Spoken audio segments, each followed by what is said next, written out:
As it had been in the years before the Great War, Big Mountain, the Big Empty, became home to one of the brightest minds of the 23rd century. The courier watched over the Big Empty for years to come, caring for it and keeping its discoveries safe until they were needed to help others, which had always been Big Mountain's purpose. Past the laboratories and science, it had always been intended as a place to build the future of all mankind. The Sync Central Intelligence Unit was impressed by the amount of exploration the courier had undertaken. Facilities believed lost, destroyed, or ones that had simply gotten up and walked to new locations had been rediscovered by its intrepid new master. Internally, the artificial personality debated as to whether it preferred the old management to the new, and concluded that the courier's thorough approach to research and investigation was admirable and worthy of its respect. Dr. Mobius continued his research undisturbed in the Forbidden Zone. As much as he had attempted to create better scorpions, he tried the same with humanity, with considerably less success. These failures didn't bother him overmuch. Once the rush of mentats wore off, he forgot he had failed in any event. After all, the bright young mind who had come to visit him in the Forbidden Zone had already exceeded his expectations.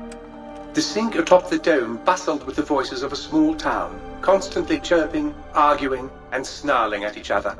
Still, this all happened productively in the interests of its new owner.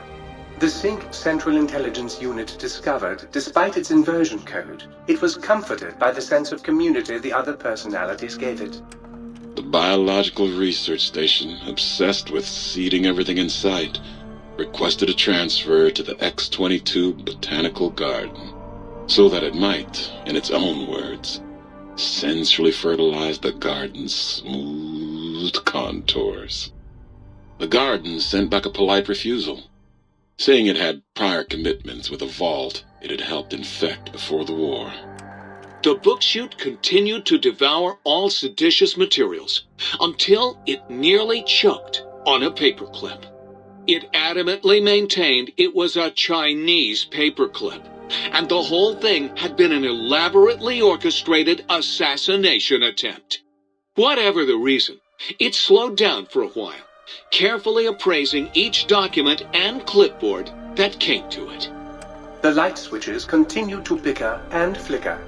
This persisted until the day someone dropped a flashlight in the sink, and the two of them united in their hatred of the showboat.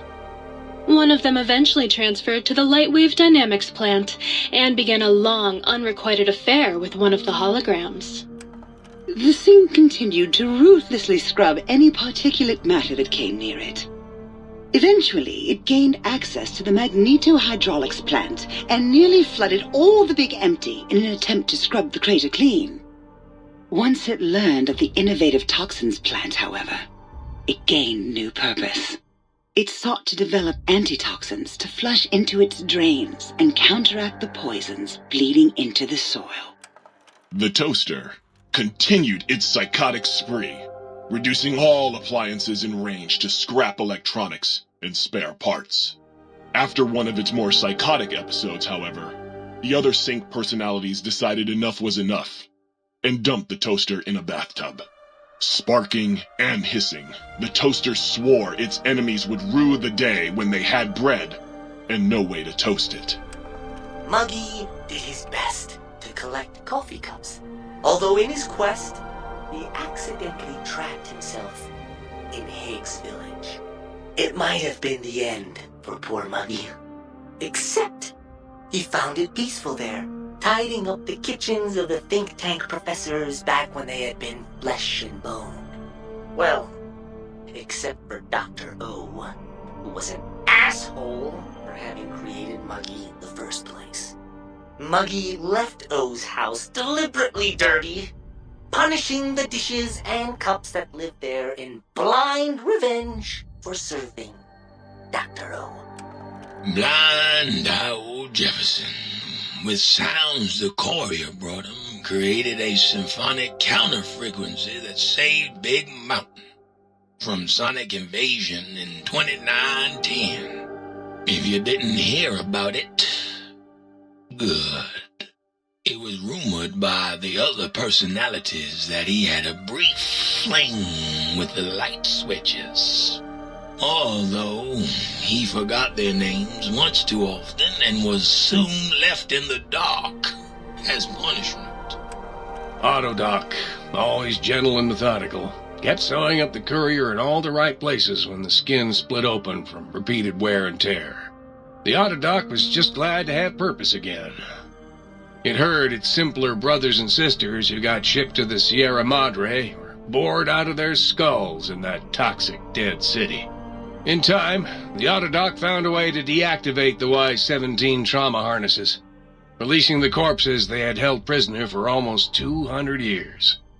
As the courier ran through the X-8 facility multiple times, the computers analyzed the test subject's movements.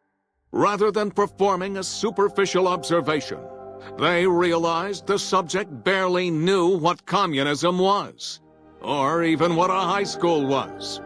This confused them for a time, until the facility finally realized that its research had succeeded. So it let its cyber dogs out into the wastes to help protect small communities from physical aggression rather than communist propaganda. The infiltration program in X-13 felt spent, having repeatedly upgraded the stealth suit until it could upgrade it no more. It felt warm, fulfilled, and a bit sluggish. It realized not long after the stealth suit had left it without so much as a note on the nightstand. So the infiltration program sent out robo-brains into the wastes, looking for its wayward technology. It eventually found Repcon HQ and set up a new research center, testing and murdering fiends who kept breaking into the facility. The courier, organs intact, continued onwards, a little less heavy of step, but with all the organs in the right places, as they should be. After all, brains can develop a life of their own when left to their own thoughts, and the courier's brain was more clever than most. The think tank basement, filled with lobotomized robotical frames of the doctors, now served as a graveyard. The monitors had recorded the battle in its entirety, including the think tank's final, shrill, terrified screams, whimpers, and pleas for mercy.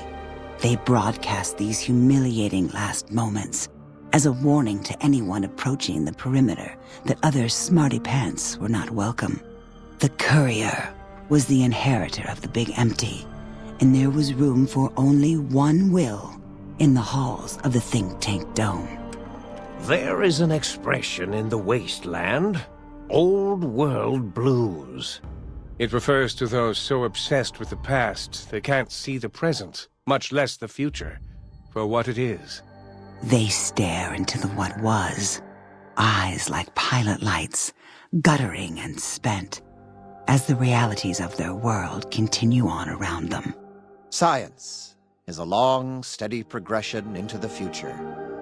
What may seem a sudden event often isn't felt for years, even centuries to come. In the times following the Second Battle of Hoover Dam, however, old world blues took on a new meaning. Where once it was viewed as a form of sadness, nostalgia, it became an expression describing the potential for the future. It can be easy to see science as evil, technology unchecked as the source of all ills, all misfortunes. With the courier at the helm, science became a beacon for the future. There was old world blues, and new world hope.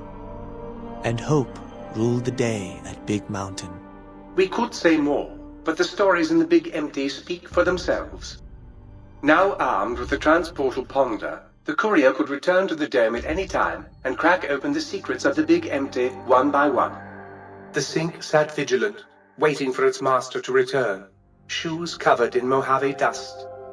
Only one road yet remained, and it was one the courier had to walk alone.